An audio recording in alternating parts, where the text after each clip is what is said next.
Housewife या home makers को ITR क्यों फाइल करनी चाहिए। 31 जुलाई आ रही है, आज ऑलरेडी 29 जुलाई हो चुकी है, तो क्या एक हाउसवाइफ को, होम मेकर को आईटीआर फाइल करनी चाहिए? आज यही इस वीडियो में हम डिस्कस करने वाले हैं। तो जैसा कि आगे बढ़ते हैं, और ऐसी सिचुएशन हम ऑलरेडी डिस्कस कर चुके हैं कि जहाँ पे एक इंडिविजुअल की इनकम जो है वो जीरो है, निल है, या बेसिक एग्जिबिशन लिमिट से नीचे है, स्टिल उनको ऐसी सिचुएशंस हैं जहाँ पे आपको आईटीआर फाइल करनी है।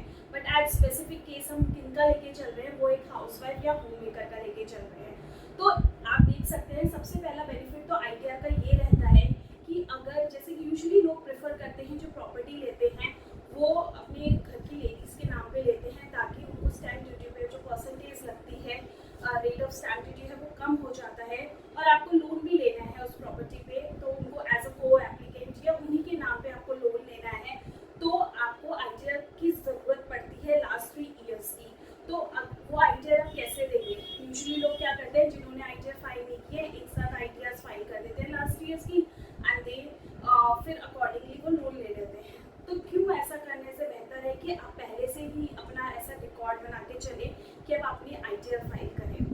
तो आज का जो केस लेके चल रहे हैं, 2 सिचुएशंस में हम समझने की कोशिश करेंगे कि जिन हाउसवाइफ की इनडायरेक्ट है इनकम, मतलब उनको कुछ इनडायरेक्ट पैसा आ रहा है और उसको वो आगे फर्दर इन्वेस्ट कर रही है और उससे वो कुछ अर्निंग कर रही है, ऐसे केसेस लेंगे।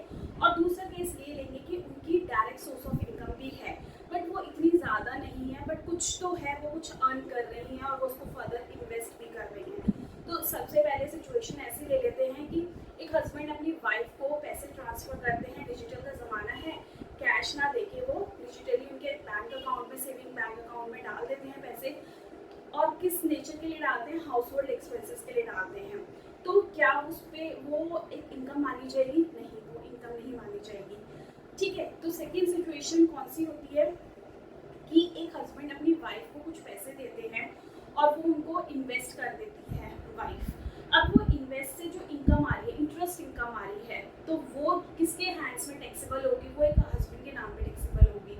बट अगर वो इंटरेस्ट भी आगे फर्दर इन्वेस्ट हो रहा है, तो वो वाइफ के हैंड्स में टैक्सेबल होगा। ठीक है, ये सिचुएशन, 2 सिचुएशन हमने पढ़ ली हैं under indirect source of income.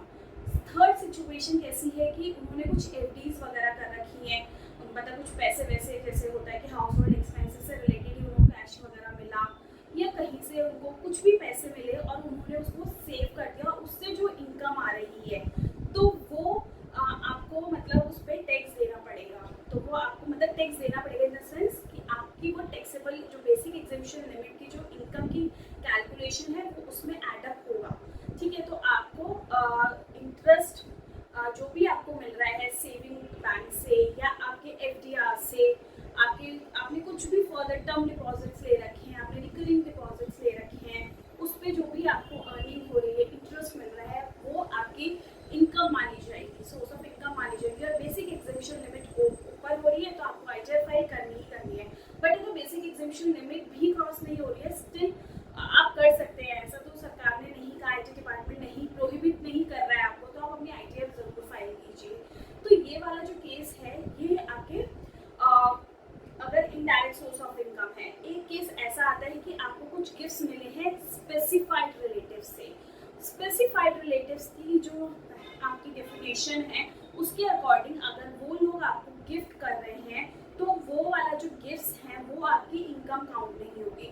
But जो स्पेसिफाइड रिलेटिव्स की डेफिनेशन में नहीं आते हैं और उनसे आपको पैसे मिल रहे हैं, तो वो आपका टैक्सेबल अमाउंट रहेगा। मतलब taxable amount in the sense वो आपकी बेसिक एग्जिबिशन लिमिट की जो इनकम की है, वो उसमें एडअप होगा, कैलकुलेट होगा, काउंट होगा।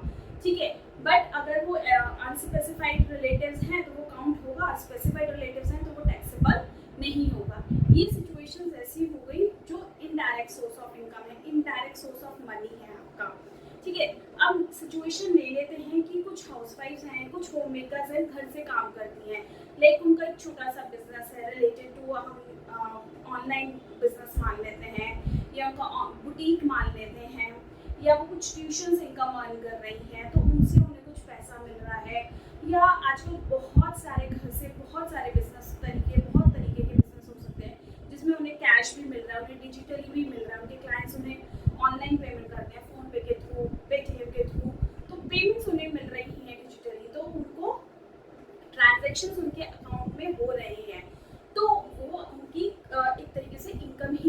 चाहिए और वो फर्दर इन्वेस्ट करती है तो वो तो है ही है आपका, उस पर जो भी इंटरेस्ट आएगा वो भी आपकी इनकम की डेफिनेशन में एड अप होगा, काउंट होगा। तो ये ऐसी सिचुएशंस हैं कि आपको अपनी आईटीआर फाइल करनी चाहिए। बेनिफिट्स ऑफ ऑलरेडी हम लोग जो आईटीआर फाइलिंग के हैं वो ऑलरेडी हम लोग शेयर कर चुके हैं, वो मैं आई बटन पे लगा दूंगी, तो वो आप वीडियो जाके देख लीजिएगा। तो आज की वीडियो में बस इतना ही, मिलते हैं एक और न्यू वीडियो के साथ।